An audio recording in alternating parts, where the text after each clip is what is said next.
tiens d'abord à présenter mes hommages les plus chaleureux à son Excellence, Monsieur le Président du Burkina Faso, Monsieur le Président Ibrahim Traoré. Remercier Monsieur le Premier ministre et tout son gouvernement pour l'accueil chaleureux qui nous a été réservé depuis notre arrivée.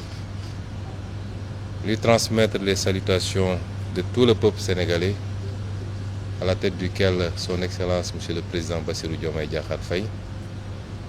qui a bien voulu autoriser cette mission sur invitation de mon homologue du Burkina Faso pour deux objectifs. D'abord, une visite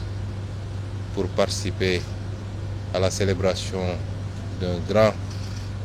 et digne fils de l'Afrique, d'un leader qui illumine depuis quelques décennies tous les combats patriotiques, panafricanistes et souverainistes du continent, c'est-à-dire le regretté président Thomas Sankara, qui sera célébré demain à travers l'inauguration du mausolée qui lui est dédié, mais également une visite de travail avec mon homologue du Burkina sur un certain nombre de thématiques de coopération entre nos deux pays. Et c'est dans ce cadre-là que nous avons eu l'honneur d'être reçus par Monsieur le Président du Burkina Faso, qui nous a accordé un long entretien pendant lequel nous avons pu passer en revue un certain nombre de problématiques. D'abord sécuritaires, et je tiens au nom du président Bassirou Diomaye Faye à transmettre à tout le peuple burkinabé la solidarité du peuple sénégalais face à cette épreuve qui lui est imposée, qu'il n'a pas choisie, mais qui lui a été imposée. Transmettre un message de soutien absolu au président Traoré, à tout son gouvernement et au peuple burkinabé dans sa lutte contre ce terrorisme qui lui a été imposé. Envisager toute possibilité de collaboration et de soutien face à cette épreuve. Parce qu'il est illusoire de penser que lorsque le Burkina ou le Mali ou le Niger subissent cette épreuve, que ça restera simplement dans les frontières de ces pays. Nous savons tous que nos destins sont liés par l'histoire et par la géographie, et qu'aucun de nos pays ne peut être épargné par cette gangrène si elle continue à s'épancher à travers l'Afrique de l'Ouest. Et c'est pourquoi le Sénégal, au-delà de la manifestation de la solidarité, n'exclura aucune forme de collaboration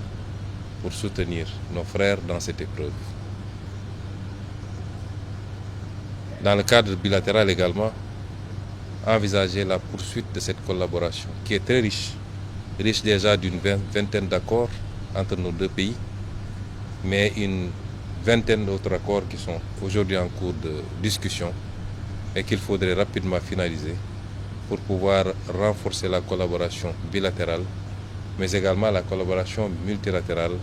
dans le cadre de l'espace que nous partageons en commun. J'ai été très ravi d'écouter le président Traoré pendant de longues minutes nous exposer un peu la situation, mais également nous faire étalage de la résilience du peuple burkinabé face à cette épreuve. Réitérer son ouverture et celle du Burkina Faso à rester un facteur d'unité africaine, d'unité dans la sous-région, un facteur d'ouverture dans la collaboration à la fois économique et sécuritaire, parce que j'ai tendance à dire que ce continent n'a que ces deux défis. Et tout ce que nous devons faire doit tourner autour de cela. Évidemment, pour un pays comme le Burkina, le défi s'en trouve beaucoup plus important de devoir faire face aux exigences économiques qui sont des exigences pour tous les peuples, mais particulièrement les peuples d'Afrique, mais en même temps à devoir faire face à la crise sécuritaire qu'il vit. Ce qui est important, c'est l'ouverture que nous avons sentie, la disponibilité Nous ne sommes plus dans un monde fermé, a fortiori dans une sous-région. Et nous le remercions pour cette écoute, cette attention, ce témoignage de solidarité, de fraternité avec le peuple sénégalais et avec son frère, le président Bassirou Diomaye Diakhar Faye. Et nous sortons de ce palais totalement satisfaits et réconfortés quant à l'avenir de la collaboration entre nos deux pays.